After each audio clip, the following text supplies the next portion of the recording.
গ্রামীণ মেলার সবচেয়ে দুটি আকর্ষণীয় বিষয় মৃৎশিল্প এবং গ্রামীণ বিভিন্ন খাবার। মৃৎশিল্প গ্রাম বাংলার ঐতিহ্যের ধারক ও বাহক এই মৃৎশিল্প।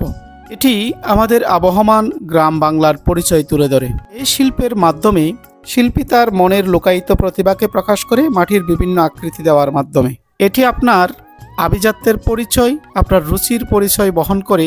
যখন আপনি বাড়িতে এগুলো সাজিয়ে রাখেন, আপনার রুচি রীতিনীতি কেমন সেটা প্রকাশ করে আপনার এগুলোর ভালোবাসার প্রতি।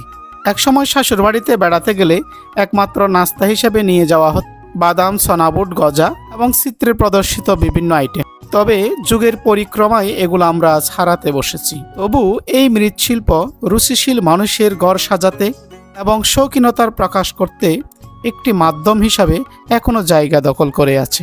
এই মৃৎশিল্প আপনার কাছে কেমন লাগে আমাকে কমেন্ট করে জানাবেন এবং আপনার সংগ্রহে কি কি আছে তাও আমাকে জানাবেন। দেখতে থাকুন, দেখতে দেখতে ভালো লেগে যাবে।